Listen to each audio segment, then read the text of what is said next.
طبعا هذا أول يوم في الديرة، أنا وعموري طالعين نتمشى. طبعا تسمعون شخيرة من هنا. فصل الكلب في نص الطلعة.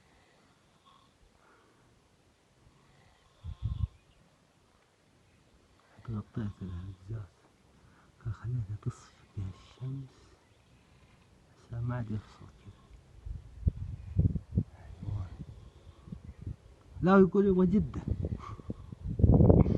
يقول يلا جدة. نوم العوافي يا حلو.